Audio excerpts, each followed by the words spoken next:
Dear students, this video is on class 10, chapter 15, part 3. In the previous video, we have discussed about the food chain. In this video, we will discuss two important terms, that is food web and biological magnification. You can see here, so this is a food web.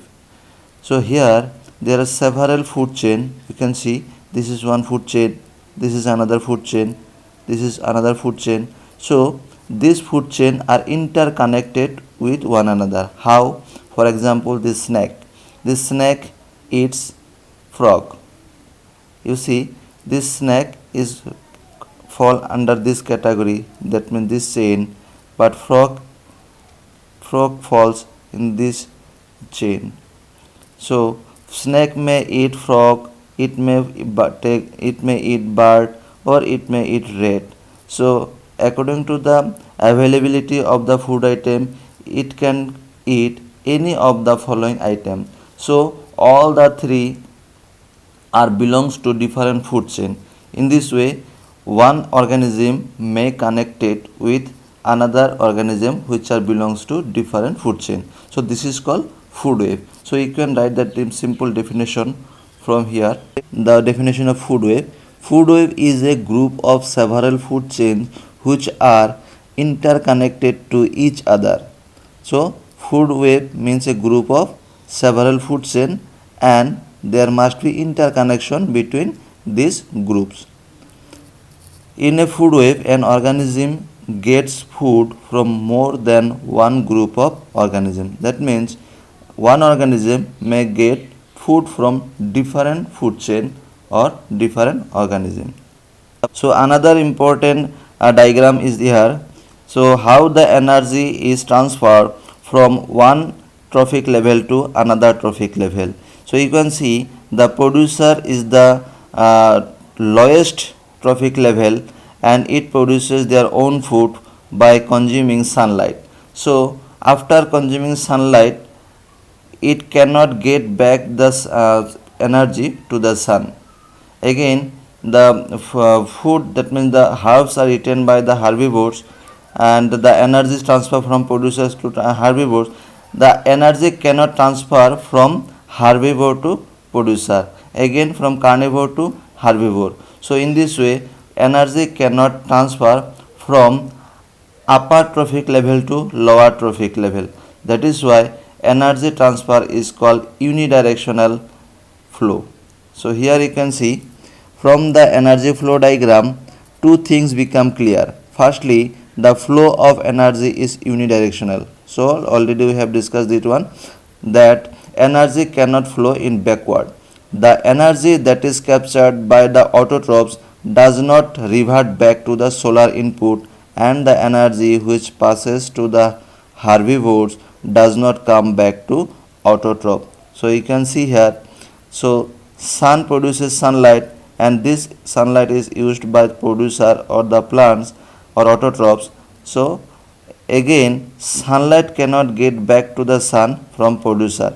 Similarly, the energy from this herbivore cannot get back to the producer. So that is why energy flow is called unidirectional. As it moves progressively through the various trophic levels, it is no longer available to the previous level. So it cannot get back to the previous level. Secondly, the energy available at each trophic level gets diminished progressively due to loss of energy at each level. So in the previous video we have talked about the loss of energy. That means how the energy transfer from one trophic level to another trophic level, and hence there is a loss of huge energy in the form of four activities. Already we have discussed that one. That is why there is a formation of 10% law. That means only 10% of the energy is transferred from one trophic level to another trophic level. So very little amount is transferred and most of the energy is lost in the each trophic level. Another interesting aspect of food chain is how unknowingly some harmful chemicals enter our bodies through the food chain. So sometimes we are taking the food items which are mixed with some harmful substances that are called pesticides, insecticides, and that chemical may enter to our body through food.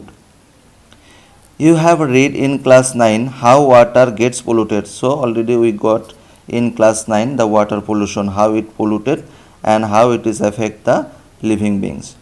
One of the reason is the use of several pesticides and other chemicals to protect our crops from diseases and pests. So how this water or soil get polluted? Because of the use of pesticides or other chemicals to protect the crops from diseases. So these chemicals are either washed down into the soil or into the water bodies. So these pesticides or the chemicals, insecticides goes to soil or water. From the soil, these are absorbed by the plants along with water and minerals. So plants absorb water and minerals from the soil. So along with this water and minerals, these plants may absorb these harmful substances which are present in the soil. And from the water bodies, these are taken up by aquatic plants and animals. So again from the water bodies, the aquatic plants or animals may take these harmful substances in their body. This is one of the ways in which they enter the food chain. So in this way, these harmful substances may enter in the food chain and hence enter in the body of the organism. As these chemicals are not degradable and these are not digestible or these are not degradable by the organism body. These get accumulated progressively at each trophic level. So these are accumulated, that means these are collected in the organism's body. As human beings occupy the top level in any food chain, the maximum concentration of these chemicals get accumulated in our bodies because it remains in the top level of the trophic level. So this phenomenon is known as biological magnification or biomagnification. So you can see the definition very simple way. So here the definition of biological magnification: the progressive increase in the accumulation of a harmful substances in organisms at successive higher trophic level is called biological magnification. So you can write this definition in exam. It's very simple and meaning is very clear. So it is a progressive increase. That means the increase is very slow and the collection of the harmful substances in that organism after it passes from one level to another trophic level. So this is called biological magnification or it may call biomagnification. This is the reason why our food grains such as wheat and rice, vegetables and fruits and even meat contain varying amounts of pesticides residues.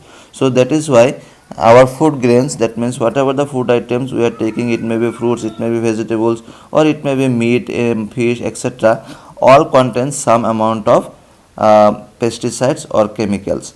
They cannot always be removed by washing or other means. So this cannot be removed by washing or any other means. That is why there is a lot of diseases in the human being and also in different organisms. So due to these chemicals, we are facing so many problems in our day-to-day life.